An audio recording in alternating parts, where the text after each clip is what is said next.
There's been an increased focus in newspapers and online media on cyclist hating again, quite probably stirred up by Shapps with his clumsy distraction politics, suggesting new laws are required for this army of speeding, dangerous, red light jumping, uninsured, unaccountable cyclists.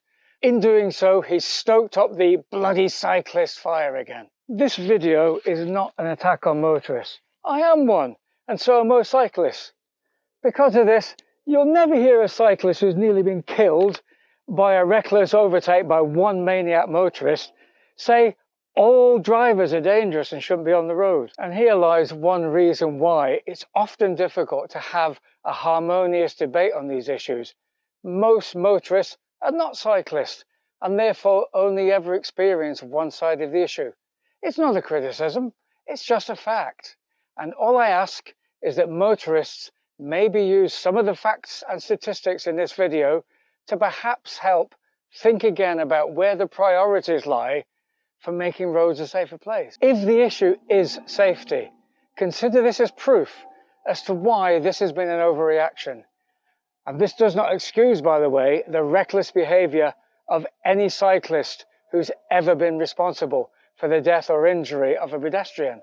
They deserve everything they've had thrown at them. Last year, of 531 people involved in collisions with cyclists, 3 were killed and 120 were seriously injured. To put this into perspective, over 43,000 cyclists or pedestrians were injured in collisions with motor vehicles last year, and almost 600 were killed.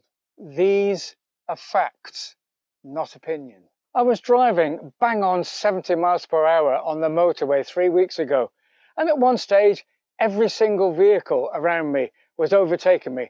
They were all speeding. I'm just asking any motorist watching this to be less bothered about the occasional cyclist you see doing something daft and dangerous at times, and focus more on things like this. Unless, of course, you are one of the speedsters, in which case you really don't have any right or reason to be throwing stones at the likes of me. Have you seen the state of the gutters in our country? Everything gets swept in there, including debris from vehicle crashes. There are raised drains, broken glass, roadkill carcasses, and all manner of rubbish, all of which are more likely to cause me to fall off in front of you, causing you a problem. On country lanes where there's no curb, the edge of the road is far from straight, and it would be easy to end up cycling in a straight line close to the edge where you'd like me to be, ending up in the ditch or in front of you and your car. So if you don't mind, I'll stick to cycling a bit away from the curb as recommended in the highway code. And now, a really dumb thing for any cyclist to say to a motorist. Hey, there's a perfectly good motorway over there. Why don't you get off the road that I'm on and use it? There can be dozens of reasons why you choose not to use the motorway. Some practical, some preference, and none of them my damn business. If you stay on the road that I'm on, and it's marginally more hazardous for me, I'll deal with it. The same goes for stick to the cycle path. There are dozens of reasons which I don't need to list here. But as a taster, there's this, and this, and this,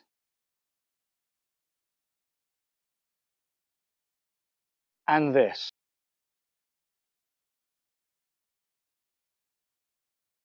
It is not a legal requirement for me to use them. Sometimes I do, and sometimes I don't. I just make an informed choice at the time, just like you do, when you decide which road or motorway to drive on to get from A to B. Most cycle lanes in the UK are just created by nicking more of the road that you're already prepared to let us ride on anyway, then painting a white line on it. So be careful what you wish for. There's been a lot of talk on this subject on social media recently, and it's another one where perspective is needed. Every research on it has concluded red light jumping rates are similar for drivers and cyclists.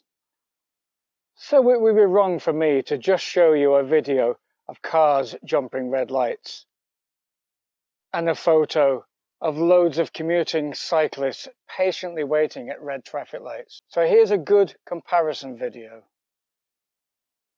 The car, in his rush to get through the lights, probably broke the speed limit too. And here we have a cyclist jumping the red light as well. What a dummy. But the video does make it painfully obvious that yes, both are in the wrong, but only one of them is a potential danger to anybody else.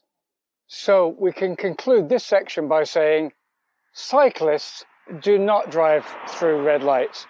Idiots drive through red lights, and they also drive cars.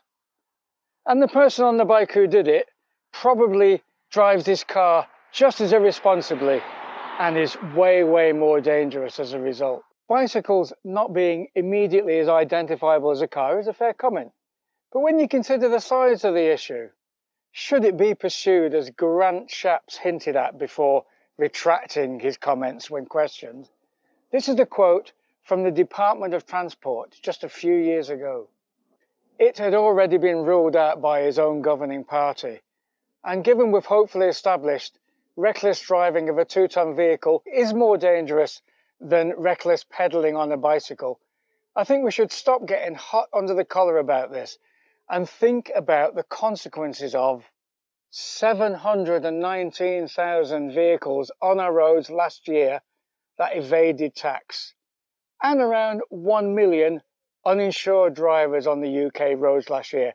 This costs you, as a law-abiding insured driver, between £50 and £30 a year to cover uninsured losses. Perspective, folks, please. Yes, the lack of a license plate makes a cyclist less identifiable, but there are cameras everywhere these days, including on more and more vehicles. So if you're annoyed that the cyclist going through a red light got away with it, so did the cars if there was no camera around. So having a license plate or not is actually quite irrelevant most of the time for whether somebody gets punished for breaking the rules. As for insurance, it's easy for that one to be thrown into the mix when your only experience of knowing a cyclist is someone described here by Ned Bolting. But many, many cyclists who are out on the road most often actually have third-party insurance, often through their membership of British Cycling. You wouldn't know that. Why would you? But it's a fact.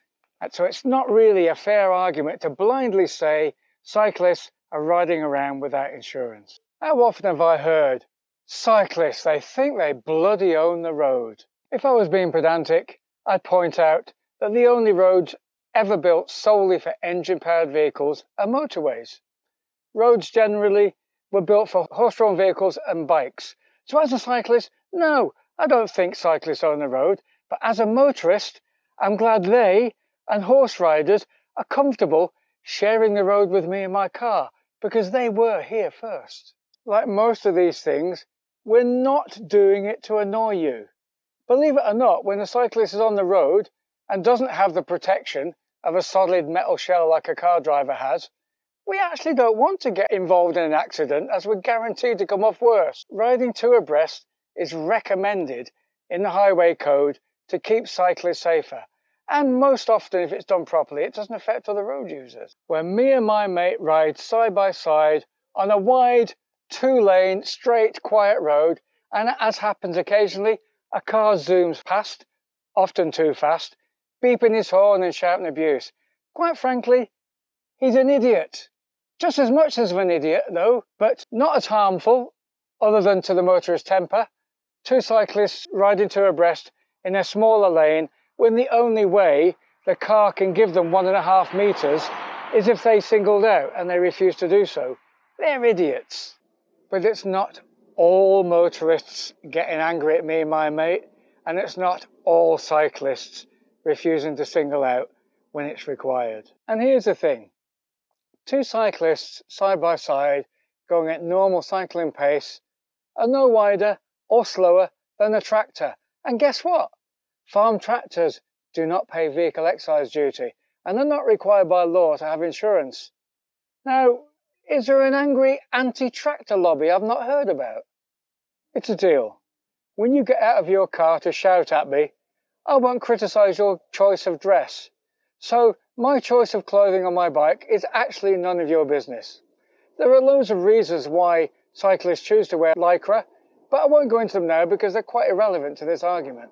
And if I was a wannabe Tour de France rider, you should be glad, because that'll mean I'm faster and not pissing you off as much holding you up. This whole cloud of angry negativity among some road users is really born out of sweeping generalizations. Just about all road users are fine and happy to share the space.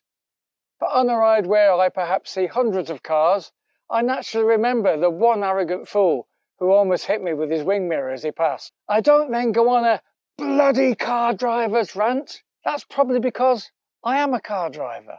So like I said earlier, this isn't an anti-motorist video. It's just asking if you are one who sometimes focuses on the cyclist they saw jumping a red light, to understand, yes, he's an idiot, but he's not representative of the majority of cyclists on the road. What does it say that a car driver can get frustrated about being temporarily held up by a cyclist riding perfectly legally, and then he makes a very dangerous overtaking maneuver to get past? It happens a lot. Which one is responsible if an accident then occurs? It really doesn't make any sense and completely obliterates the argument that cyclists in general cause danger on the road. In that example, it's the law that's causing the motorist the problem and not the cyclist, so leave the cyclist alone and go and have a moan at your local MP. Most things some motorists get angry about, we're just doing what we're allowed to do and recommended to do. If laws changed to make things happier for the motorists, we'd still go along with it without waving our fists at car drivers. Yes, really.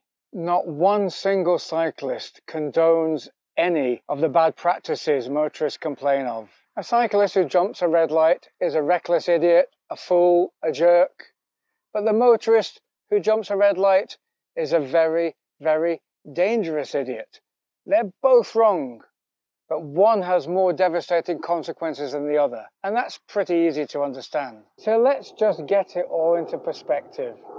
Encourage the authorities to focus on the real dangers to road safety, provide proper segregated cycling network, and try and promote harmony on the road. If you're still watching, I've got a video you might be interested in that I'll link at the end of this one about the highway code changes earlier in the year related to cycling, which might be of interest. Please like and subscribe below.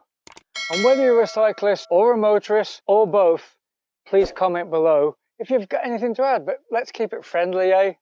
Surely we can finally agree that a few people's actions don't represent the whole, and stop hating 10 million people because 3 pissed you off this week. So, that's all from me. Happy cycling, happy motoring, and I'll see you soon. Get off the road!